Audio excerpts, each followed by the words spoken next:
अस्सलामुअलैकुम everyone, welcome back to my channel. कैसे हैं जी आप सब। किचन विद समाविया में आप सबका खुशामदीद।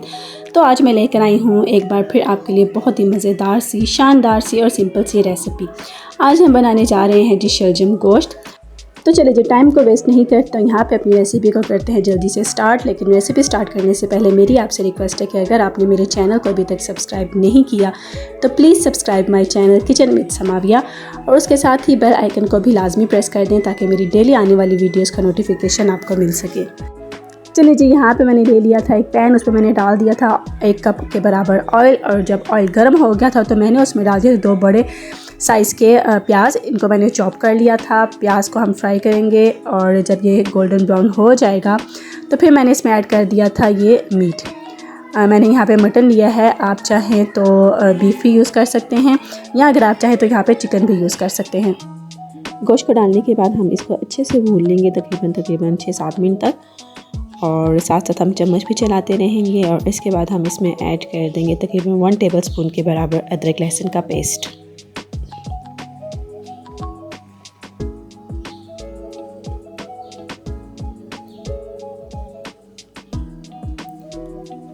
ये देखिए जी, मैंने भी इसमें 1 टेबलस्पून अदरक लहसुन का पेस्ट डाल दिया है। इसको भी हम 2 से 3 मिनट तक पकाएंगे।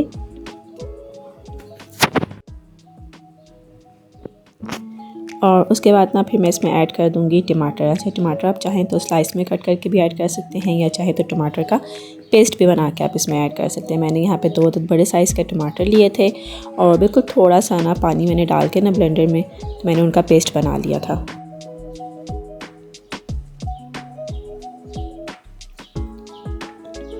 और ये देखिए जी, यहाँ पे अब मैंने इसमें ऐड कर दिया है टमाटर का पेस्ट। इसको भी अच्छे से मिक्स करेंगे। अच्छा, ये सारा प्रोसेस ना आपने फुल फ्लेम पर करना है। और अब इसके बाद हम इसमें ऐड कर देंगे कुछ मसाले।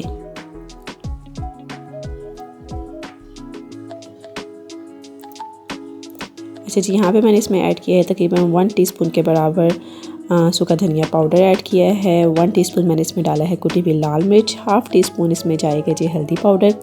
1 टेबलस्पून इसमें ऐड किया है मैंने नमक, और 1 टीस्पून इसमें मैंने डाला है ज़ीरा पाउडर।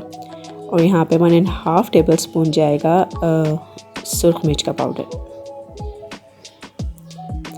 ये सारे मसाले डाल के इनको अच्छे से मिक्स करेंगे हम। और फिर हमने ना इसमें पानी डाल के तो इसको हमने पकने के लिए छोड़ देना है थोड़ी देर के लिए, ताकि गोश्त जो है वो अच्छे से गल जाए। अच्छा, अगर आप चाहें तो ये सारा प्रोसेस ना आप प्रेशर कुकर में भी कर सकते हैं। अगर आपको खाना बनाने की जल्दी है तो आप जो है वो प्रेशर कुकर में भी इसको बना सकते हैं। प्रेशर कुकर में ये होता है कि चीज़ जो है ना वो थोड़ी जल्दी बन जाती है, स्पेशली ये गोश्त वगैरह। अच्छा जी, ये देखें, मैंने इसमें तकरीबन 4 गिलास के बराबर पानी ऐड कर दिया था, और अब मैं इसको ना कवर करके पकने के लिए छोड़ दूँगी तकरीबन 20 से 25 मिनट के लिए।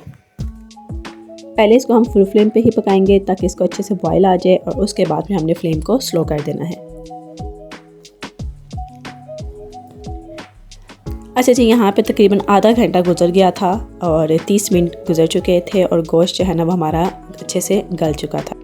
मैंने आपको बताया था कि 20 से 25 मिनट लगेंगे इसको जो है वो गलने में, लेकिन यहाँ पे पूरे 30 मिनट लगे थे। 30 मिनट के बाद मैंने इसको चेक किया था तो गोश्त अच्छे से गल चुका था। और अब मैं इसमें ऐड कर दूँगी ये शलजम, जिनको मैंने पहले से ही काट कर जो है ना और धो के रखा हुआ था, ये मैं इसमें डाल दूँगी।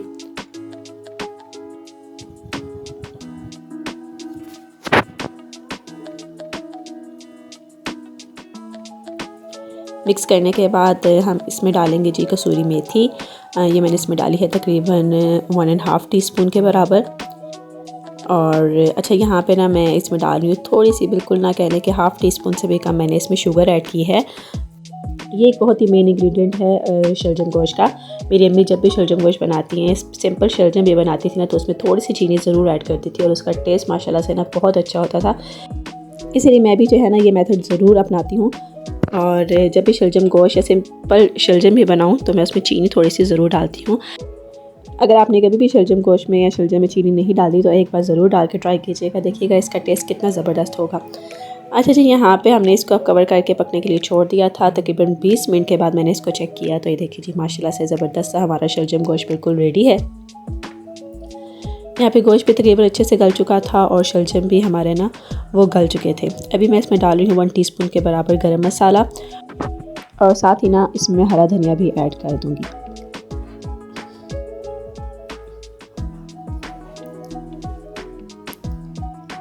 बस ये चीज़ें डाल के इसको मिक्स करेंगे और ये देखिए जी ज़बरदस्त सी हमारी आज की रेसिपी बिल्कुल रेडी है। और यहाँ पे इस स्टेज में ना अब हम चूल्हे को कर देंगे बंद और अभी हम इसको एक प्लेट में सर्विंग के लिए निकाल लेंगे। तो ये देखिए जी हम इसको प्लेट में निकाल रहे हैं। तो ये थी जी आज की रेसिपी, मज़ेदार से शलजम गोश्त हमने आज बनाए हैं। उम्मीद है आपको आज की रेसिपी अच्छी लगी होगी। अगर अच्छी लगी है तो प्लीज़ इसको लाइक करें, शेयर करें, एक अच्छा सा कमेंट ज़रूर किया करें मेरी वीडियो पे, ताकि मेरी हौसला अफजाई हो सके और मैं डेली आपके लिए ऐसी मज़े की रेसिपीज़ लेके आ सकूँ। चैनल को सब्सक्राइब करना नहीं भूलिएगा और साथ ही बेल आइकन को भी लाजमी प्रेस कर दें ताकि मेरी डेली आने वाली वीडियोस का नोटिफिकेशन आपको मिल सके। मिलते हैं नेक्स्ट बहुत ही अच्छी वीडियो में। तब तक के लिए अपना बहुत ख्याल रखिएगा, मुझे दुआओं में याद रखिएगा। खुदा हाफिज़।